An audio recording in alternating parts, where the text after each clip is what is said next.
Hey guys, welcome back to my channel. We learn together. This is your host Harish, and in my previous video I done the history of Australia, and there's another country, Austria. So I decided to do a history of Austria today. So we are going back to our old friend Mr. History channel, and through his channel we learn the history of Austria. I remember the Austria is in Hungary. If I am not wrong, Austria is in Hungary. So let's go. That's the only thing I know at the moment, or I recall at the moment about Austria. Yeah, Austria women are very beautiful, I heard of. So I hope that's true. But jokes apart, let's go and learn something new about Austria. Hello everyone, and welcome to Mr.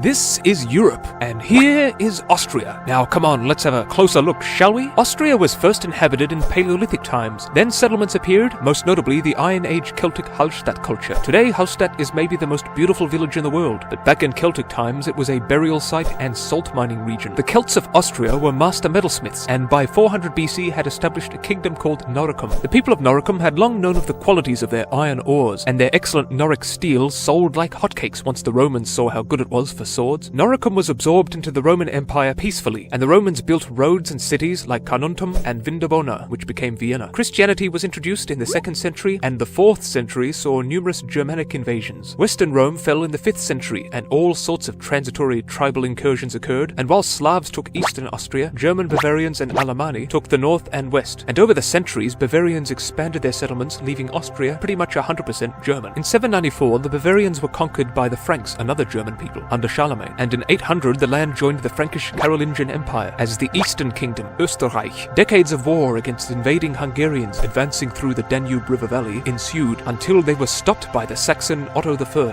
Otto became Holy Roman Emperor in 962. The Holy Roman Empire was a sort of union of various mostly German regions, including Austria, which had their own kings, princes and so on, and at its height was this big. Austria was ruled by the Bavarian House of Babenburg from 976 to 1156, and they made a name for themselves by joining the Crusades, building cities and boosting trade, but they were defeated by the Czech king Ottokar II, who took over. Then along came Rudolf I Habsburg King, who beat Ottokar and took control of the land. The Habsburgs would rule Austria for over 6 centuries, and they were central to its rise as a great power. It was said that while other states made war, Austria made marriages, for this was chief among their methods of acquiring more land. But while marrying was good for Habsburg Austrian prestige and influence, it wasn't good for their faces, as a lot of close familial intermarriage led to quite a few cases of mandibular prognathism, which is a fancy way of saying your jaw sticks out. This deformity hit this fellow the worst, who was barely able to eat because of it. Austria fought its way through miseries like the Black Death under Frederick III, a slow, patient man who, though losing wars like that against Hungary, he ended up winning simply by living longer than his enemies, and even inheriting their lands in some cases. His son was Maximilian I,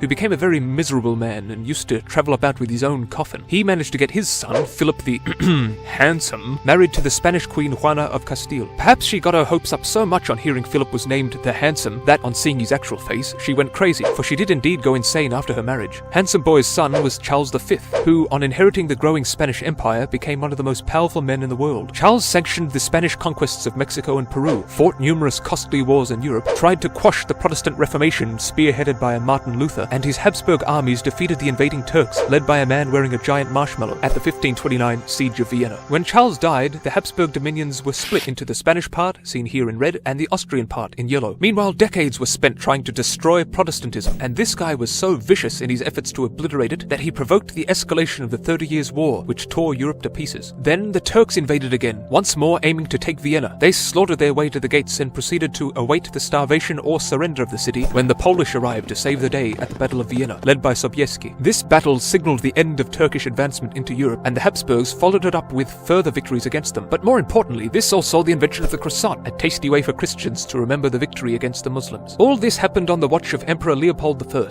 who paved the way for Austria's resurgence emergence as a great power. The War of the Spanish Succession saw Austria gain Spanish Netherlands and northern Italy. Charles III oversaw a lot of war and construction. The era of the enlightened despot came with Maria Theresa, mother of Marie Antoinette, a moderate reformer who lost Silesia and several wars to Frederick the Great of Prussia. This era peaked with Joseph II, a bigger reformer who abolished the death penalty and serfdom, made school compulsory for boys and girls, gave freedoms to Protestants and Jews, and sponsored Mozart. France, meanwhile, had its revolution and killed its king, and Austria got tangled up in a war with it and didn't do well. France then got a certain Napoleon, who defeated Austria in the next war, and the next war, and the next war. When Napoleon was finally beaten, the clever Austrian diplomat Clemens von Metternich presided over the Congress of Vienna, where the European powers met to sort out the mess. Several decades of grumbling peace resulted. Then years of wars returned, and with it losses of land, and suddenly Austria found itself rather vulnerable. So to get some strength back, it joined forces with Hungary to form Austria-Hungary, which rapidly modernized and soon became an industrial powerhouse, but also a cultural wonderland. The dreamy age of Strauss waltzes in Belle Epoque ballrooms. Promised the territory of Bosnia-Herzegovina in the Congress of Berlin, Austria annexed the land in 1908, much to the anger of the Serbs, who wanted to make it part of a greater Serbia. This anger caused one Bosnian Serb to shoot the heir to the throne, Archduke Franz Ferdinand, as he visited Sarajevo. This was the spark that set Europe ablaze in World War I. Austria-Hungary lost the war, its empire collapsed, the emperor abdicated, and Austria, much smaller now, became a republic. Ruined and starving after the war, America sent aid, and a handy loan helped Austria get back on its feet. Social unease persisted, left and right wing clashed in the streets, desire for Anschluss, union with Germany, increased more and more, especially as this was a main aim of Austria's most infamous export, Adolf Hitler, who was gaining power in Germany. In March 1938, Austria was swallowed up by Germany, and Nazi soldiers occupied the country. Then World War II happened, and freeing Austria was a key Allied objective. And after the horrors of war were over, Austria was divided into 4 sections. US and European relief programs were of much help. Austria regained sovereignty in 1955, things stabilized, years passed, and Austria recovered well, thrived, joined the EU, and elected the current world's youngest leader in conservative Sebastian Kurz. Austria, today one of the world's best and richest nations, has given a lot of good to the world, from some of the greatest composers to scientists like Mendel, the father of genetics, and Mach, Doppler, Schrödinger, and modern quantum physicists Anton Zeilinger, to great writers and artists, to Arnold, to the founder of Porsche, and even Pez Candy. 20 million people visit Austria a year, and it isn't hard to see why. But as for me, auf Wiedersehen!